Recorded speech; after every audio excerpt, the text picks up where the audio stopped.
محمد سياد بريا كو بدنا محمد سياد بريا كعيدا بدنا قضية waxa lagu guulaysto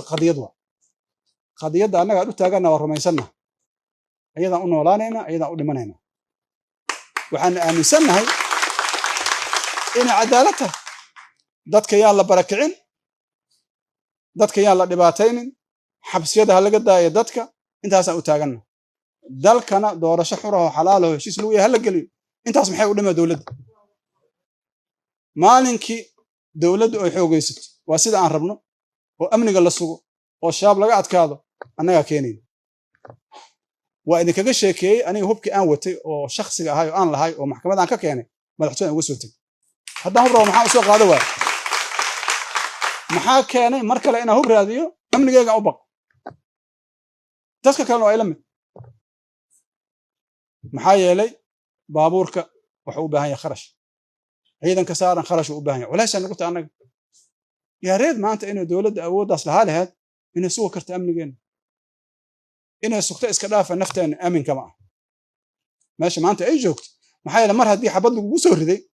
أو هذنا له بيان أبورتي أمن كمتي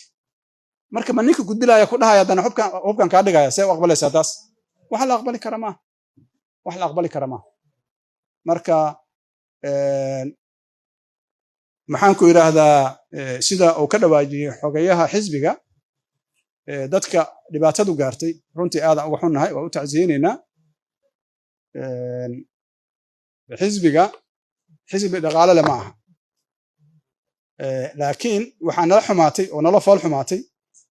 dadkii meeshaas yimiday oo duruuftooda aan arkaynay inaan ka aamusno marka waxaan rabnaa contribution badan yar inaan bilaawno annaga waxaan ugu yeeraynaa qof kastoo Soomaaliya dadka ganacsatada ah dadka dhibaataysan kuwan kaliya ma ah boqolaal kumanaan dhibaatoobay ayaa jira dhibaataysan xataa kuwa guryaha gato lacagta laga qaatay inay deyn soo qaateen dhici karto waxa dhici karta inay qaraabo aan waxba haysanin soo wax ka soo qaateen waxa dhici karta inay iska aamuseen aniga dad waxaan aqaanaa deyn bangiyada ka soo qaatay ana aqaan dad bangi deyn ka soo qaatay si guri ay u helaan qof waalidkiisa waxa la yiri ka bixi meesh ina macagaf la korkeena ama deyn soo qaato yaa bixinay deynta Soomaalidu deyntu iska qaataan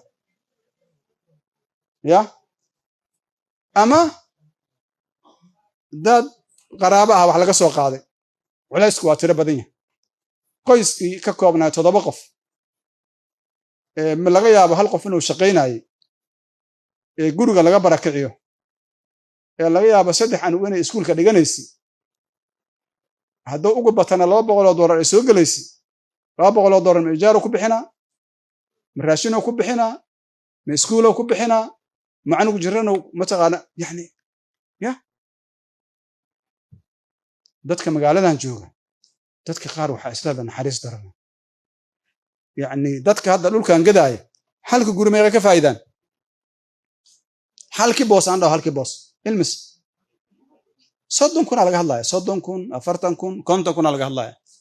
xataa 5 kun waa badanta waan xaq daro qofkan wuxuu ku leeyahay dawladda meel oo jiifto wuxuu ku leeyahay dhul oo dego in laga qaato oo banaanka loo tuuro oo lacag laga qaato waa xaq daro ضمير مجر حديثك waxaan ku soo gabagabeynayaa يا ابن آدم إذا لم تستحي فاصنع ما شئت بني آدم كان سيدي حشود الدين لواي خلاص الحياء من الإيمان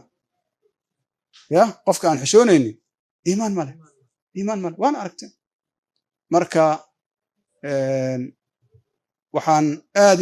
idinkaga mahad celinayaa dhalinyarada soo qaban qaabisay xafladan aadka u shaqeysay waqtiga badan gelisay martida sharafta loo ka soo qayb gashay oo waqtigooda gelisay xildhibaanada sharafta loo waqtigooda geliyay oo halkan ka hadlay mas'uuliyiinta kala duwan waqtigiina iyo waa idinkaga mahad celinayaa qadiyadan intaan iyo kumanaan qof taageerta qadiyada intaan ka yar ayaana intaan ka yar inta qadiyado midaan ka siiya ayaa dad intaan ka yar intay u istaagaan guuleysteen ilaahay subhanahu wa ta'ala wuxuu leeyahay kam min fi'atin qalilatin ghalabat fi'atan kathiratan bi'idhnillah kam min fi'atin qalilatin غلبت فئة كثيرة بإذن الله والله مع الصابرين. مركا جوشة وحيلا هذا الصبر، وحيوبا أنت الصبر، وحيوبا أنت درقات، وحيوبا أنت وقتي، وحيوبا أنت كيسي تاسع نقل ربع عنك إن شاء الله تبارك وتعالى. وقولي سنينا ظلم كان كقولي سنينا أولاد أم قبل ندس كان ولا لهم واي، لكن فعل كأي سمينا هنا فعل حنقة، فعل لقرها اللي هاكر معها، فعل لقاها مسكرنا معها. قفك النبي صلى الله عليه وسلم وحول هاي من رأى منكم منكرا فليغيره بيده، فإن لم يستطع فبلسانه، فإن لم يستطع فبقلبه، وذلك أضعف الإيمان. إنا أنت سوء استاغنو آن شيغنو إنا نرى لك أن يبقى كل عايدتك لبركعي أيضا لفتك اللي وحوينا.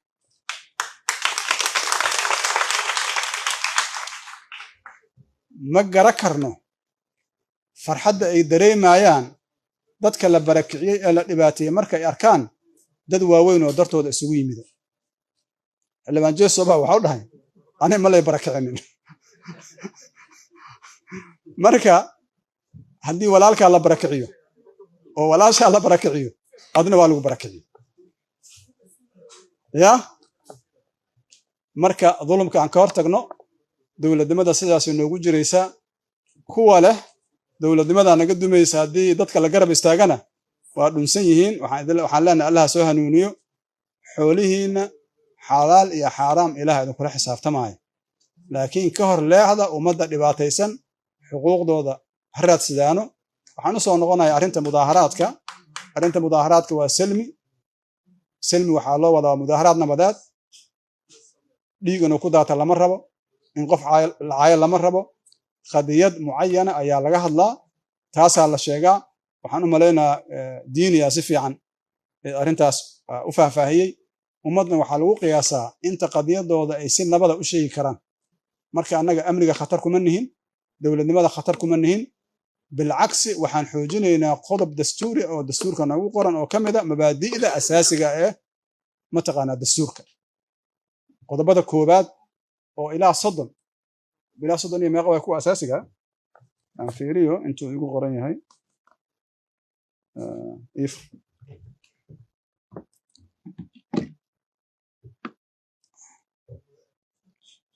qodobada asaasiga waa qodobada aan la bedeli karin, afti bisa lagu bedeli karaa, bas baarlamaanku taa waxba kama bedeli karo. inta ku soo ilaa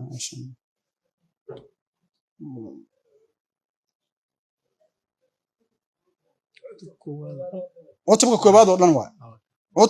oo dhan waa qodobada asaasiga. hadda waxyaabaha dhaca maxaa kamid ah? qodobo kamid ah la bedel inta sooma dastuurka lagu bedel. baarlamaanka xaq uma leh inuu bedel, awood uma laha. mabaadi'da asaasiga waxay la mid tahay calanka, magaca ma la bedeli karaa? baarlamaan ma bedeli kara? ma la bedeli karo. dalkan inuu xisbiye leeyahay,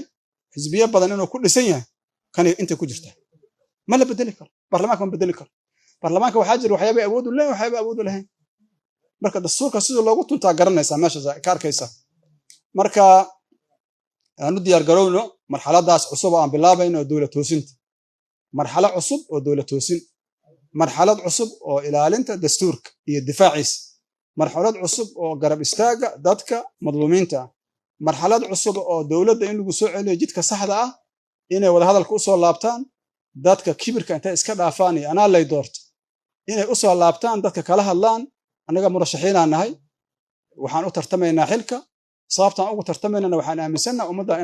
inaan u khidmay karno oo waxa hadda jira wax ka fiican aan samayn karno. marka waxaa la rabaa